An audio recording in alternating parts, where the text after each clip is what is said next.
Welcome to Plus Talk on Plus Life, where we're all about turning positive into a plus. This is a special lead up to World AIDS Day, and I am joined by Vince Crisostomo. You are the Director of Aging Services at the San Francisco AIDS Foundation. You're being honored this year. Congratulations. Yes, I am. It's nice to see you again, my friend. Good to see you too. So, in June 1981 were the first reported cases of what we now refer to as HIV and AIDS, Vince. But sitting here, in this special sacred place, what are your thoughts on HIV 43 years later, as we are about to acknowledge World AIDS Day and here at the National Memorial? Well, there's not a day that goes by where I don't think about HIV, possibly because I work in the field. It's amazing to me how far we've come and how far we haven't come. You know, my role right now is kind of bridging HIV with the aging world. And I recently spoke at a conference there on the Master Plan on Aging, and it was just such a different environment. You know, you look out and I thought, wow, it's almost like reliving the 80s again, trying to bridge this. And it's not that, you know, that they're not open to being bridged, but after I said, you know, I just said a few words about living with HIV and how long it's been, and people came up to me afterwards and said, this is the only new thing I learned today, and that we thought it wasn't a problem. You know, I was told I wouldn't live, I was 28 when I found out I had HIV, and I was told I wouldn't live to see 30. I'm 63, and you know, yeah, you just gotta count our blessings. What do you want people to give thought to on this World AIDS Day? Has World AIDS Day comes around every year. I think it's less about those who've died and more about whatever people want to make of it. But you know, it's not done yet, and there's still our generation of long-term survivors who are still around, whose lived experience I think can't be ignored. Do you ever have moments, Vince, where you stop and think, gosh, why me? Why am I still here? Or is that, what's the point of having that thought, because you are here and you are doing such great work? Well, you know, in the past 4 or 5 weeks, I think I've lost like one person a week who's of my demographic. And yeah, I do think, why me? When do we call it quits? When do we say enough is enough? I mean, I spent my entire adult life dealing with crisis after crisis, you know, having an annual death sentence, literally from the time that I tested positive until like maybe 2001, 2002, I was told that, you know, I wouldn't maybe live to see a year. And yeah, so I think about why me. But then, you know, I don't know who said it, someone famous, why not me? Yeah. And so since I'm here, I'm going to do what I can. And, you know, my department, the Department of Aging Services, I asked my staff and I asked my volunteers and I asked my clients, like, what is the world that you want to age into? And what are we doing to get there? Our human rights shouldn't depend on who's in office.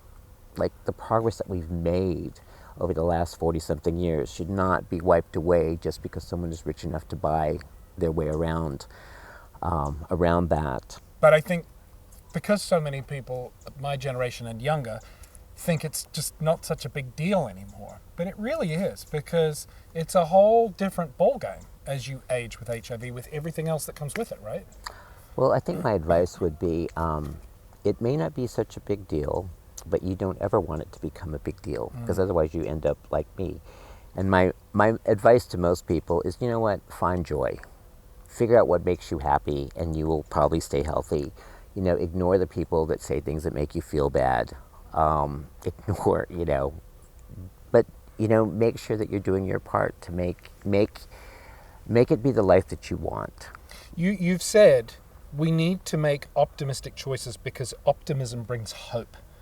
So where did you find your optimism in those early days? And with everything that's going on in the world now, how do you keep your optimism, Vince?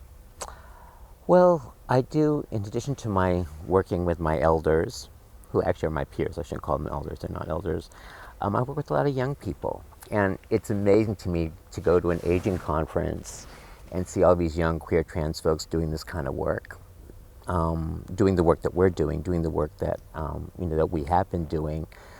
You know, I guess I've just learned to find hope. Well, a lot of people know my story and my relationship with my mom, Yeah, and she's in. we see on Facebook. I posted her on Facebook. Well, Yeah. you know, she once told me, like, we thought she was going to die, and she asked me if I had a good life, and I said, "Yes, Mom, I have. Have you?" And she said, "Yes." You know what made it a good life? I'm like, "What?" She said, "God gave you AIDS, but He didn't take you before He took me." And so every time I see my mom, I remember those hard times. And I remember that, God, here we are now. Like, we tried to talk politics a few weeks ago, and she goes, "Let's just sing." So we ended up singing, we'll sing, like, "You Are My Sunshine, My Only Sunshine." And that was fine. But what was really beautiful was when I played it back to her, and her voice rose up an octave, and she sang in her more. And I said, you know what? It doesn't get much better than this. And so that's where I draw my hope, I guess, the young people, my community, my family, my friends. How important and vital is community to Oh. surviving HIV and thriving? A place to belong is the most important place, whether it's where you live and having supportive roommates, but just having a place to belong. I know for me, like, I didn't even realize I was a long-term survivor until I stood in front of my Asian and Pacific Islander community, like several generations of them, and I stood in front of them and I thought, oh wow, I survived. But community to me is one of the most important things in life. Next, well, family is also important, whether it's your chosen family or, but having a connection, because you can't get through this alone. Yeah.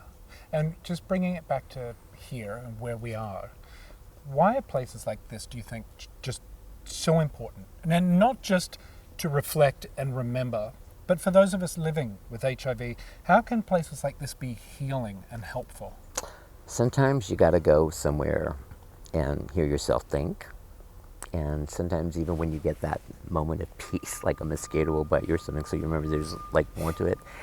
But I think just to remember how far we've come. And somewhere there's a tree that's planted for my partner Jesse, who died in October of 1991. And at the time that they told me, I'm like, okay, great, I'm not going to be here to I'm not going to be here, so it doesn't matter. And so now I come here, I have no idea where the tree is. I thought, if I had known I was going to be here, then of course I would know. I would have paid attention. But I was told consistently that I was going to die. And so I said, okay, just move forward. And so somewhere, and Jesse knows I love him, so maybe the tree isn't that important. But if I knew then what I knew now, I would have probably made some different choices, and it probably would have been a lot easier.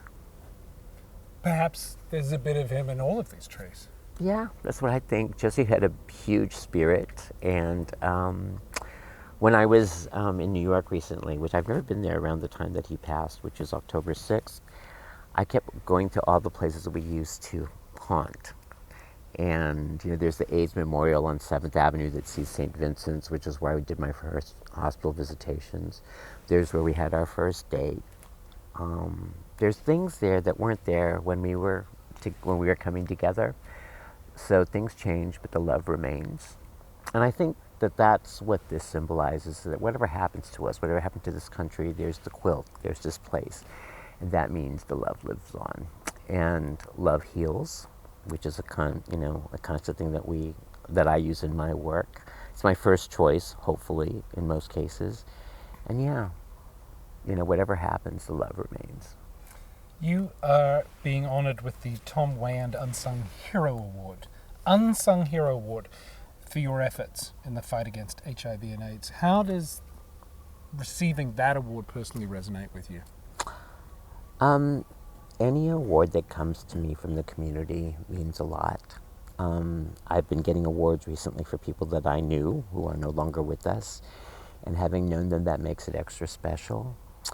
The fact that it's an unsung hero